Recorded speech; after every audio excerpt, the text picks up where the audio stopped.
भोपाल में 3 दिसंबर 1984 की सुबह आने वाली थी, लेकिन ये कोई सामान्य सुबह नहीं थी।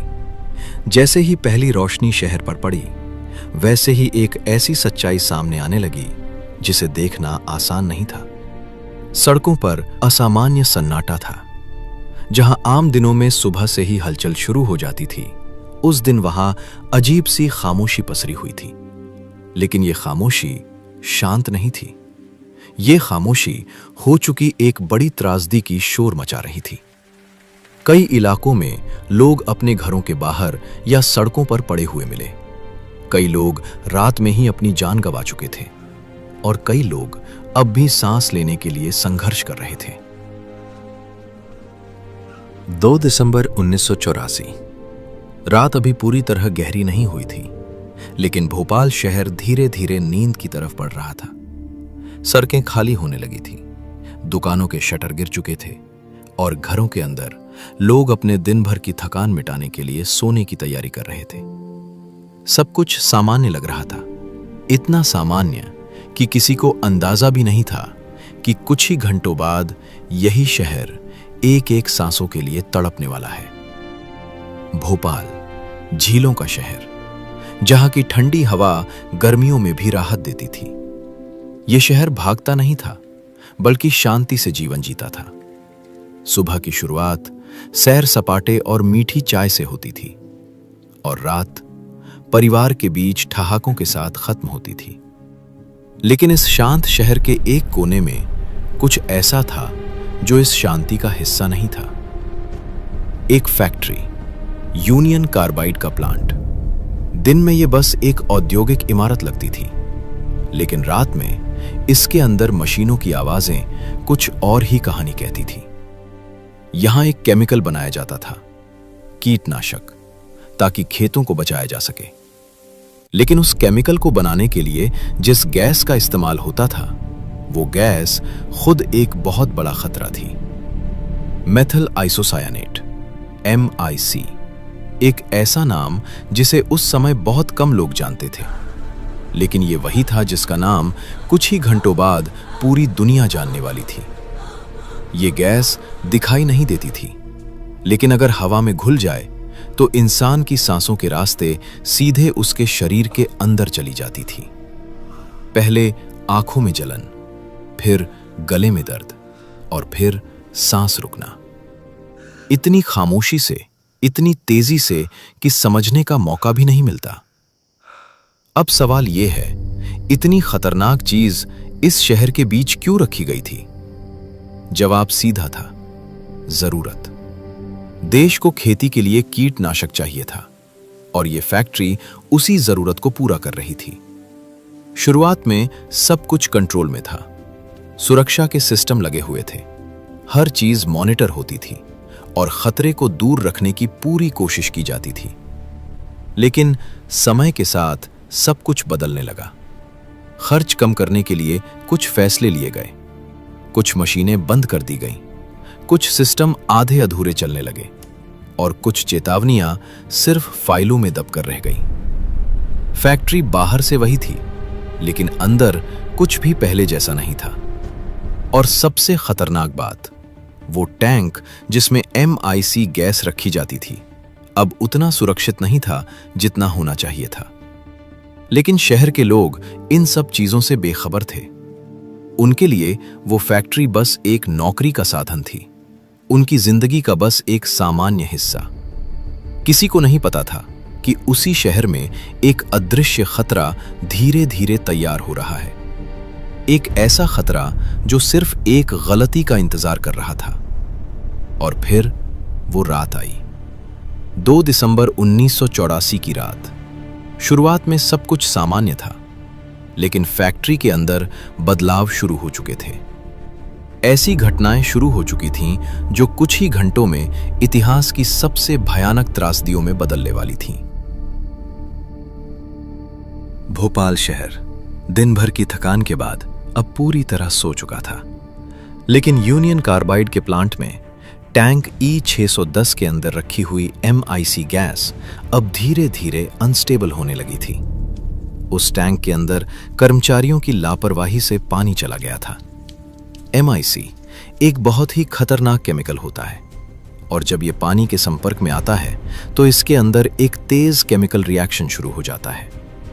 इस रिएक्शन से टैंक के अंदर गर्मी बढ़ने लगी और जैसे जैसे गर्मी बढ़ती गई वैसे वैसे दबाव भी बढ़ता जा रहा था। सामान्य स्थिति में ऐसे हालात को संभालने के लिए प्लांट में कई सेफ्टी सिस्टम्स लगे होते हैं, लेकिन उस रात इनमें से कोई भी सिस्टम अपनी पूरी क्षमता से काम नहीं कर रहा था। रेफ्रिजरेशन सिस्टम पहले से ही बंद था, गैस स्क्रबर आधा अधूरा काम कर रहा था और फ्लेयर टावर उस समय प्रैक्टिकली बेकार था। इन सब वजहों से टैंक के अंदर जो रिएक्शन चल रहा था वो धीरे धीरे कंट्रोल से बाहर होता जा रहा था। रात करीब 11:30 बजे प्लांट के कुछ कर्मचारियों ने एक अजीब सी गंध महसूस की। ये गंध बहुत तेज थी और आंखों में जलन कर रही थी। शुरुआत में इसे ज्यादा गंभीरता से नहीं लिया गया, क्योंकि फैक्ट्री में ऐसी गंध कभी कभी महसूस होती रहती थी, लेकिन इस बार स्थिति अलग थी। थोड़ी ही देर में गंध और तेज हो गई, आंखों में जलन बढ़ने लगी और सांस लेने में भी दिक्कत महसूस होने लगी। कंट्रोल रूम में लगे इंस्ट्रूमेंट्स अब एबनॉर्मल रीडिंग्स दिखाने लगे थे। टैंक के अंदर का तापमान तेजी से बढ़ रहा था और दबाव सेफ लिमिट से ऊपर जा चुका था, लेकिन इन संकेतों को समय रहते ठीक से हैंडल नहीं किया गया और यही डिले आगे चलकर भोपाल शहर को बहुत भारी पड़ा। आधी रात के आसपास टैंक E610 के अंदर दबाव इतना बढ़ गया कि उसका सेफ्टी वॉल्व खुल गया, जिसके बाद उस टैंक से बड़ी मात्रा में MIC गैस लीक होने लगी, जो सीधे हवा में जाकर घुलने लगी। ये गैस दिखाई नहीं देती थी, लेकिन बहुत ही जहरीली गैस थी। हवा में मिलते ही इसने एक जहरीला क्लाउड बना लिया, जो धीरे धीरे हवा के साथ शहर की तरफ बढ़ने लगा। सबसे पहले प्लांट के आसपास रहने वाले लोगों पर इसका असर पड़ा। लोग जो गहरी नींद में सो रहे थे अचानक अजीब सिम्टम्स के साथ जागने लगे। उनके आंखों में तेज जलन होने लगी, जैसे किसी ने मिर्च डाल दी हो। सांस लेने में दिक्कत और गले में भी तेज जलन, ये सब एक साथ होने लगा। कई लोग नींद से उठकर घर से बाहर भागे, लेकिन बाहर की हवा और भी ज्यादा खराब हो चुकी थी। जहरीली गैस अब पूरे इलाके में फैल चुकी थी। लोग सांस लेने की तड़प रहे थे, लेकिन उन्हें साफ हवा नहीं मिल रही थी। सांस लेना उनके लिए हर मिनट मुश्किल होता जा रहा था। धीरे धीरे पूरे शहर में घबराहट फैलने लगी। अब और अधिक लोग अपने घरों को छोड़कर बाहर भागने लगे। कुछ अपने बच्चों को उठाकर भाग रहे थे, कुछ अपने परिवार को ढूंढ रहे थे और कुछ लोग बस अपनी जान बचाने की कोशिश कर रहे थे। लेकिन सबसे बड़ी समस्या ये थी कि किसी को पता ही नहीं था कि आखिर हो क्या रहा है। कोई वार्निंग नहीं थी, कोई अनाउंसमेंट नहीं हुआ था, कोई क्लियर इंस्ट्रक्शंस नहीं थे। लोग बस अंदाजे से इधर उधर भाग रहे थे, लेकिन गैस हवा के साथ फैलती ही जा रही थी। इसलिए लोग जिस दिशा में भी भागते वो खतरे से बाहर नहीं निकल पा रहे थे। सड़कों पर अफरा तफरी का माहौल बन गया। लोग एक दूसरे से टकरा रहे थे, कई लोग गिर रहे थे और कुछ जमीन से उठ ही नहीं पा रहे थे। कुछ लोगों को इतनी तेज सांस की दिक्कत हुई कि वो चलते चलते ही बेहोश हो गए। इस बीच अस्पतालों में भी लोग पहुंचने लगे, लेकिन कोई भी अस्पताल इस तरह की इमरजेंसी के लिए तैयार ही नहीं थे। डॉक्टरों को भी शुरुआत में ये समझ नहीं आ रहा था कि ये कौन सी गैस है और इसका इलाज कैसे करना है। मरीज लगातार बढ़ रहे थे, लेकिन रिसोर्सेज लिमिटेड थे और सबसे बड़ी बात, लोगों को ये पता ही नहीं था कि उन्हें कैसे बचना है। कोई प्रॉपर गाइडेंस नहीं थी, कोई इमीडिएट एक्शन प्लान नहीं था, जिसकी वजह से स्थिति और ज्यादा खराब होती चली गई। रात आगे बढ़ती रही और गैस का असर शहर के बड़े हिस्से तक फैल गया। भोपाल शहर, जो कुछ समय पहले तक शांत था, अब एक बड़ी डिजास्टर सिचुएशन के बीच पहुंच चुका था। लोग डरे हुए थे, कंफ्यूज्ड थे और सबसे ज्यादा बेबस थे।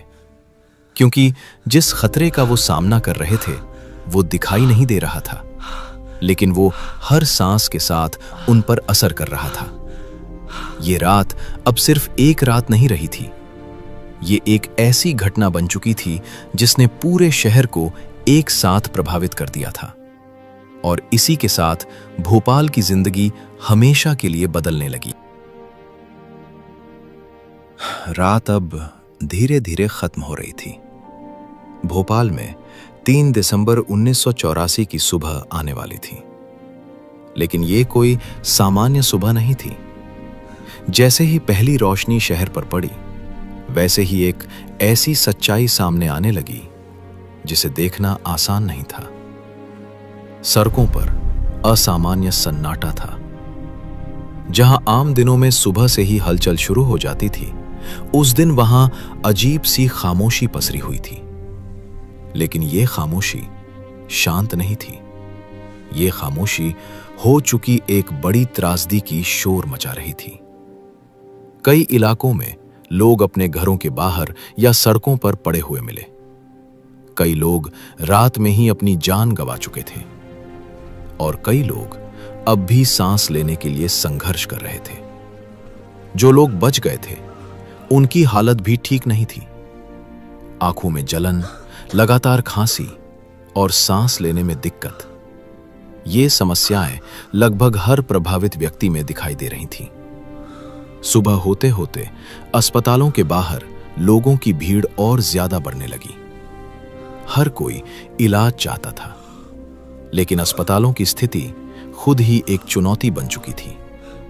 डॉक्टर और नर्स लगातार काम कर रहे थे, लेकिन मरीजों की संख्या इतनी ज्यादा थी कि संभालना मुश्किल हो रहा था। अस्पतालों में बिस्तर कम पड़ने लगे, दवाइयां भी सीमित थीं, और सबसे बड़ी बात, किसी के पास इसकी पूरी जानकारी थी ही नहीं कि यह गैस शरीर पर किस तरह असर कर रही है। इस वजह से इलाज भी पूरी तरह सटीक नहीं हो पा रहा था। कई लोग इलाज का इंतजार करते करते और गंभीर हो गए। इस बीच शहर में यह खबर फैल चुकी थी कि रात में एक जहरीली गैस लीक हुई है। लेकिन यह गैस क्या थी और इससे बचने का सही तरीका क्या है, ये जानकारी अभी भी साफ नहीं थी। सरकारी एजेंसियां अब सक्रिय हो रही थीं, स्थिति को समझने की कोशिश की जा रही थी, लेकिन जो नुकसान होना था वो पहले ही हो चुका था।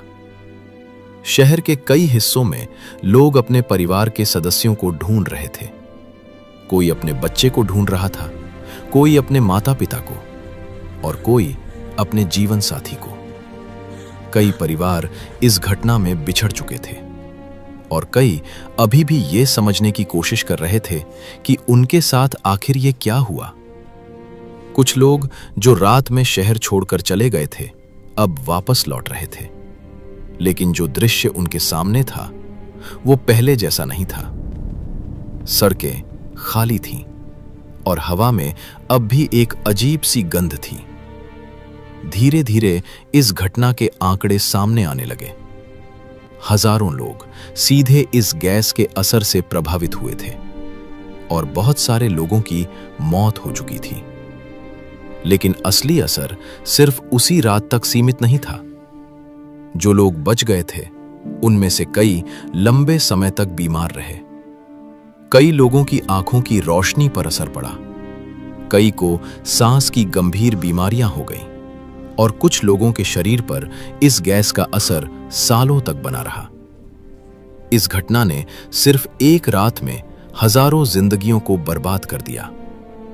अब सवाल उठने लगे थे, क्या यह हादसा रोका जा सकता था? क्या प्लांट में सुरक्षा के इंतजाम पर्याप्त थे? और अगर थे तो उस रात उन्होंने काम क्यों नहीं किया?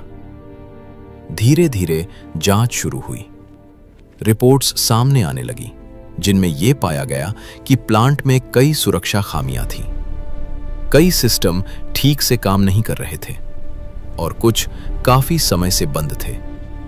मेंटेनेंस में कमी, खर्च कम करने के फैसले और सुरक्षा नियमों की अनदेखी, इन सभी बातों को इस हादसे की वजह माना गया। इसके साथ ही जिम्मेदारी का सवाल भी उठा। कंपनी, सरकार और प्रशासन हर किसी से जवाब मांगा जाने लगा।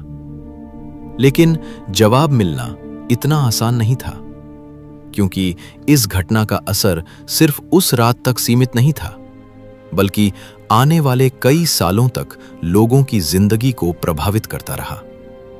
भोपाल अब सिर्फ एक शहर नहीं था, बल्कि एक ऐसी त्रासदी का नाम बन चुका था जिसे पूरी दुनिया ने देखा। ये घटना आज भी औद्योगिक सुरक्षा के लिए एक चेतावनी के रूप में देखी जाती है। ये याद दिलाती है कि छोटी छोटी लापरवाहियां किस तरह एक बड़े हादसे में बदल सकती हैं, और ये भी कि समय पर सही जानकारी और कार्रवाई कितनी जरूरी होती है। 3 दिसंबर 1984 की वो सुबह भोपाल के लिए एक नई शुरुआत नहीं थी, बल्कि एक ऐसी हकीकत की शुरुआत थी जिसे भुलाना आज भी आसान नहीं है।